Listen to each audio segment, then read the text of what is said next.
Okay, so have you ever felt like, when you've prepped for something, like you've got all the material down, but there's still this like, oh my gosh, what if I go blank? Yeah. It's like, especially with the IELTS speaking test, right? Right. It's like, you can have all the information, but then you're just like, I'm going to freeze up. Absolutely. And especially if it's not even in your native language, Right. Like if English isn't your first language, it just adds that extra layer of like, oh my gosh, am I even going to be able to like get the words out? Exactly. And today we are diving deep into how to not just survive the IELTS speaking test, but to like own it. Right. Like really take control and feel confident. Mm-hmm. And I think that's something a lot of people struggle with, Yeah. Like they get so caught up in the idea of sounding like a native speaker. Right.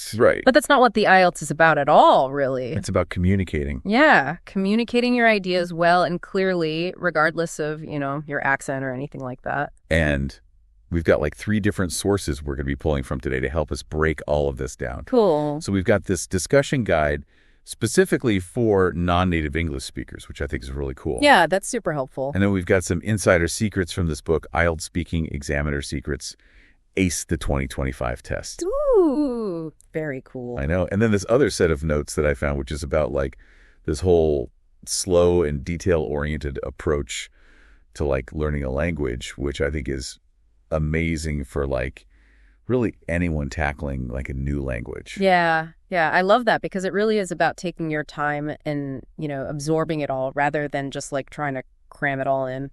Exactly. And I think that leads perfectly to what we're going to be talking about today, which is like, it's not just about knowing what the examiners are looking for, but like, how do you actually deliver? Yes. Like, how do you actually speak in a way that's going to showcase your best self? Yeah. You've got to be able to actually, like you said, deliver that information in a way that makes sense and is clear and, just really gets your point across. Right. And so let's start with the big picture. Okay. Like when it comes to these examiner secrets, they're all about understanding how you're actually being assessed, right? Exactly. Yeah. And like busting some myths right from the get-go. Okay. Like what? Like you don't need to sound like, a BBC newsreader to ace this test. Okay. Like you can have an accent and still do really well. Got it. So there are 4 main things that they're listening for. Okay. Fluency and coherence, lexical resource, grammatical range, and pronunciation. Okay. So break those down for me. Yeah. So fluency and coherence, it's just like how smoothly your ideas flow together. Like, Right. Does it make sense?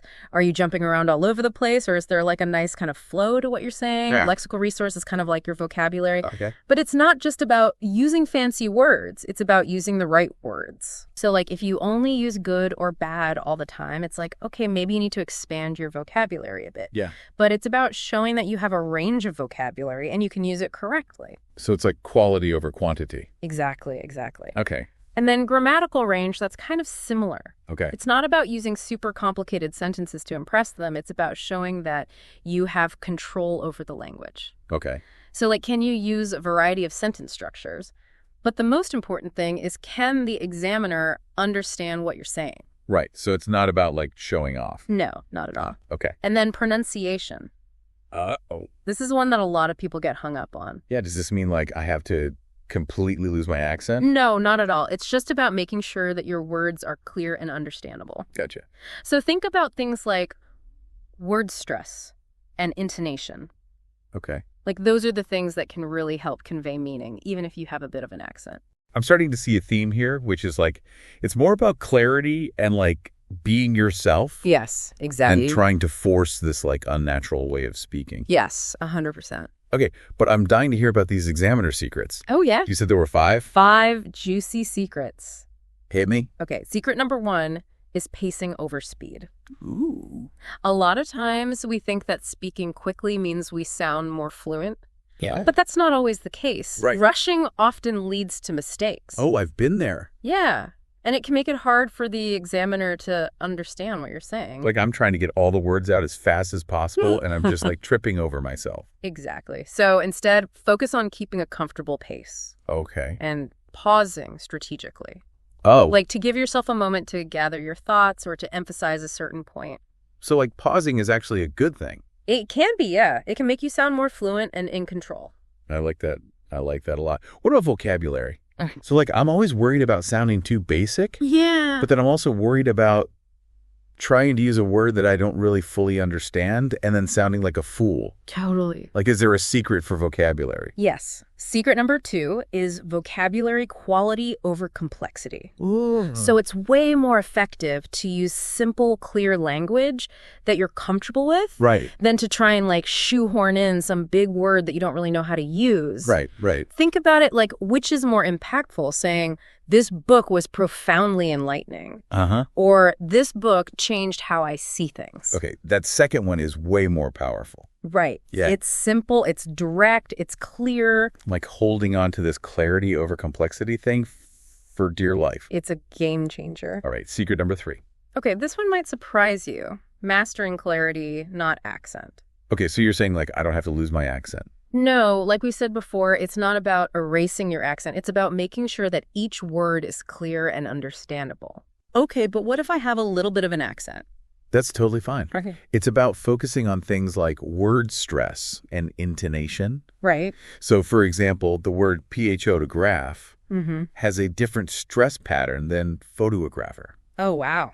right? So mastering these nuances can really make a difference in how clearly you're understood. I never thought about it like that. Mm-hmm. Are there any tools that can help with this? Because I feel like that's something that I could really easily trip up on. Yeah, there are actually some great apps out there. Okay. IELTS Speak is one that comes to mind. Okay. It gives you feedback on your pronunciation so you can see like, oh, am I stressing the right syllable? That's awesome. Okay. I'll maybe check that out. What about those moments when your mind goes blank and you're like, Yeah. and like you just can't think of the right word? Those are the worst. I used to just freeze up, like those awkward silences felt like they lasted forever. Right? Is there like a secret to handling those gracefully? Yes, absolutely. Secret number 4 is all about that, using buffer phrases to buy yourself some thinking time. Ooh, I like that. So instead of just like, sitting there in silence, Right. have a few phrases ready to go. Kinda. Something like, that's an interesting question. Let me gather my thoughts. Okay. Or, I've never thought about that. Well, I suppose. That's genius. It not only fills the silence, but it makes you sound more thoughtful and in control. It's like you're taking that potential weakness Right. and turning it into a strength. Exactly. Instead of panicking, you're showing the examiner that you're like actually taking the time to think. Mm-hmm. Okay, I love it. All right, secret number 5. Okay, this one's a big one. Treat the test like a chat, not an exam. Wait, what? Yeah, how a mindset shift. Okay. So instead of thinking like, oh my gosh, I'm being interrogated by this all-powerful examiner, Right. imagine you're having a conversation with a friend. Okay. Smile, use natural hand gestures, Mm-hmm. engage with them like you would in a normal conversation. I mean, they're not there to like intimidate you. No, they're there to assess your ability to communicate. Oh, okay. That is a huge mindset shift. I'm already feeling less stressed just thinking about it. Right. It can make a big difference. But how does all of this apply to like part 2 of the IELTS speaking test? Oh, yeah. You know, that 2-minute talk? The dreaded 2-minute talk. That one sends shivers down my spine. Don't worry, we're going to unpack that next. But remember, these secrets, they apply to every part of the test. Okay. Clarity, confidence, treating it like a conversation. Got it. That'll take you far. Okay. I'm excited to hear more about this. All right, let's do it. All right, so we've got these 5 examiner secrets ready to go. But how do we actually like use them in the different parts of the IELTS speaking test? Like, let's tackle the elephant in the room, which is part 2. Oh, yeah. That 2-minute solo talk where you have to like speak about a given topic. Right. That's the one that like gives me the most nightmares. I hear, yeah, part 2 can be scary, but it's also a really good chance to like really show off your communication skills. Okay. And guess what? Those examiner secrets we talked about, Yeah. they come in handy here too. Really? I thought those were more for like the conversational parts. Nope, they apply to the whole thing. Okay. Remember, clarity, pacing, confidence, super important for the whole test. But for part 2, there's an extra layer of like strategy involved. Okay. Tell me everything. So it's all about structure. Okay. Think of it like building a house. Okay. You need a good foundation, Right. strong supporting walls, and a roof to tie it all together. I'm liking this analogy. Without that structure, your talk could just fall apart. So what's the foundation of like a good part 2 talk? A clear and engaging introduction. Okay. This is where you like grab the examiner's attention and you set the scene for what you're going to talk about and just like jump right into the topic. So like pique their interest. Yeah, like start with a question maybe, or like a little story or something interesting that connects to the topic. Oh, okay. So like really hook them in. Exactly. Okay. What about the supporting walls? What comes after that? That's where you get into like the main point of your talk. Got it. Why is Yeah. this topic important? What makes it interesting? Give like one or two clear reasons and back them up with examples or explanations. So not just like stating your opinion. Right. You got to give some evidence. Okay. And what about those personal stories you mentioned earlier? Oh, yeah. That's the roof. Okay. This is what makes your talk come alive. Okay. Share a story, a specific example or something that shows your main point. Oh, so it's like you're making it relatable. Yeah. And it shows that you can connect the topic to your own life. That makes sense. And it probably makes it more memorable for the examiner too, right? Totally. Okay. But how do we wrap it all up in those 2 minutes? I'm already feeling the pressure of the clock. So the conclusion is your chance to leave a lasting impression. Summarize your main points, restate your opinion, and maybe offer a final thought. Okay. You could even end with like a call to action or something. The key is to end strong and reinforce your message. Okay. I see the structure, introduction, main point, story or example, conclusion. Oh, you got it. Simple but effective. Exactly. But how do we make sure we don't like freeze up or go blank mid-talk? Right. Because that's my biggest fear. Remember those examiner secrets? Yeah. There are secret weapons. Okay. Pacing is so important. Practice with a timer so you can get your talk done in the 2 minutes. If you have extra time, you can always add more details. Okay. But don't rush. And if your mind goes blank, don't panic. Oh, gosh. Yeah. Buffer phrases are your best friend. Right. Let me think for a moment. Exactly. Give me a second to gather my thoughts. It buys you time and you sound more thoughtful. Okay, that's genius. What about vocabulary? Should I be trying to use like really complex words in part 2? Remember secret number 2? Oh, right. Quality over complex. Use language you're comfy with, words you understand and can pronounce. Okay, if you... It's much better to be clear than to try and use a word you don't know. That's a relief. I was worried about sounding like a dictionary.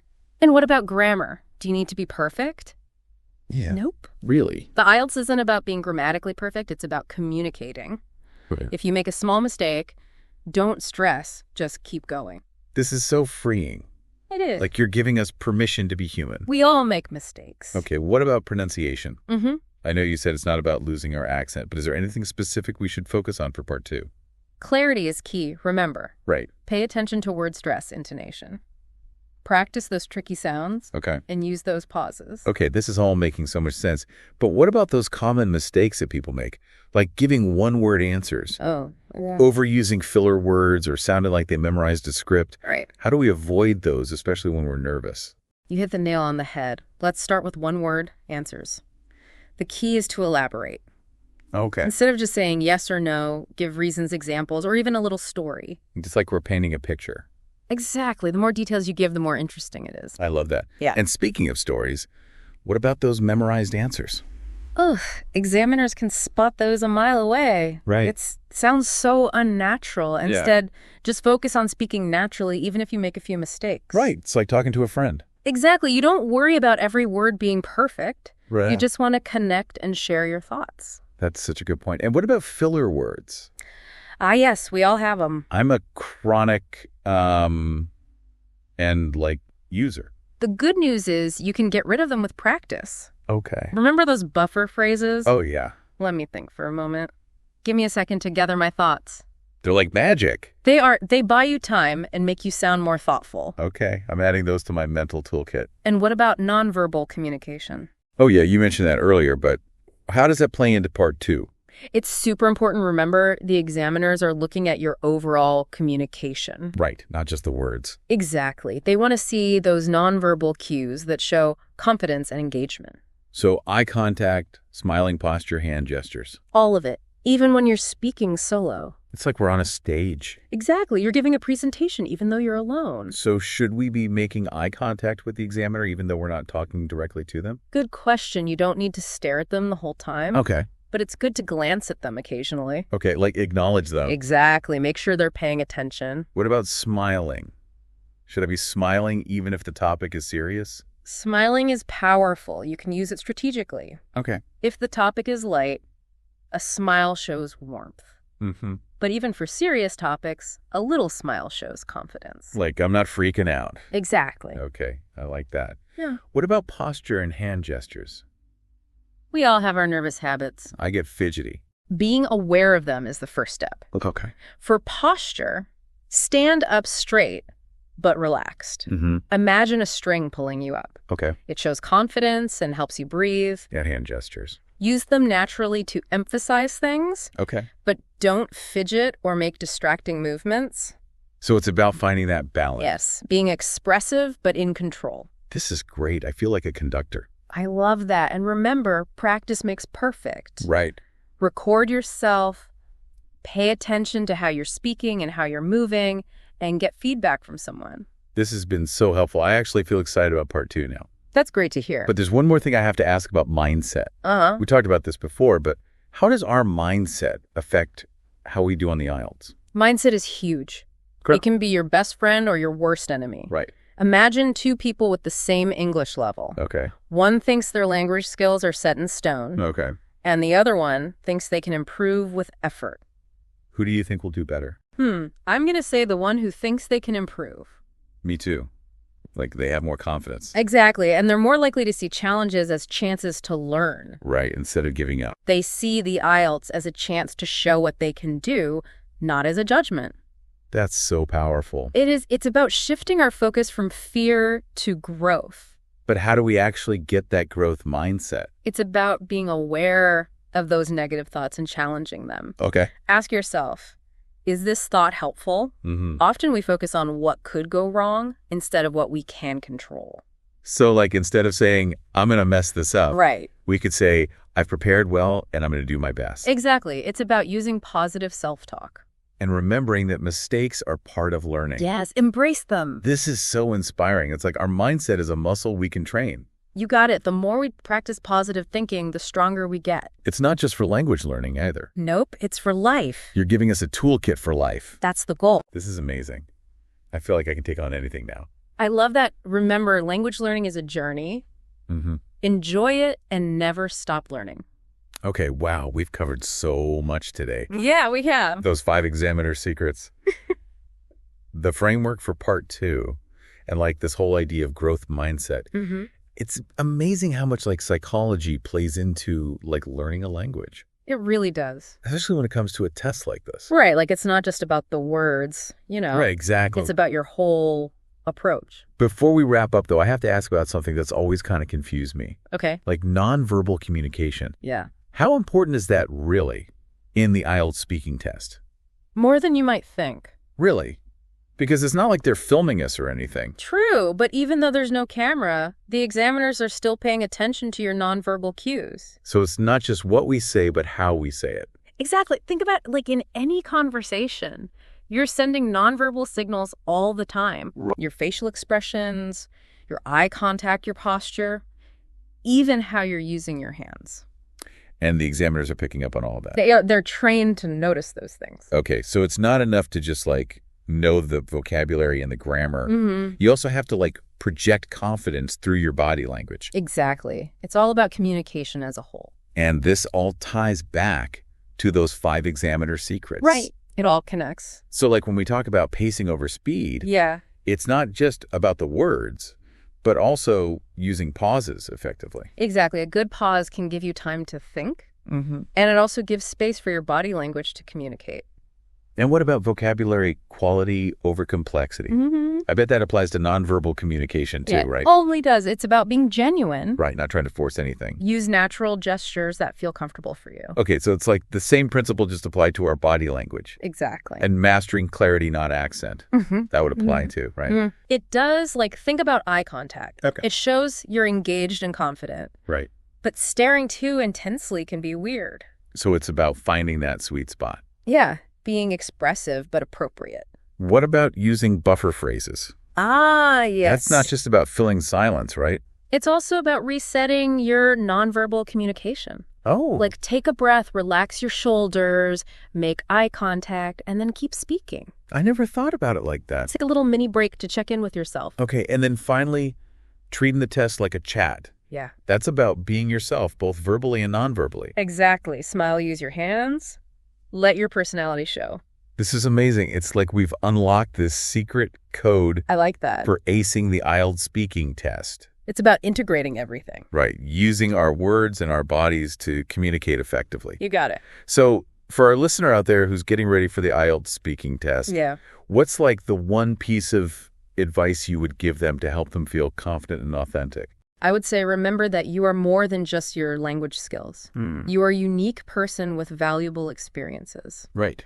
Let your personality shine through and trust in your ability to connect with the examiner. That's such a great message. It's about being human. And on that note, we'd love to hear from you, our listener. Yes. What are your biggest takeaways from today's deep dive? What are you most excited to try out in your IELTS prep? Yeah, let us know. Share your thoughts and questions in the comments. We'll be there to chat with you. And remember, you got this. You do. Until next time, Yeah. happy speaking and happy learning.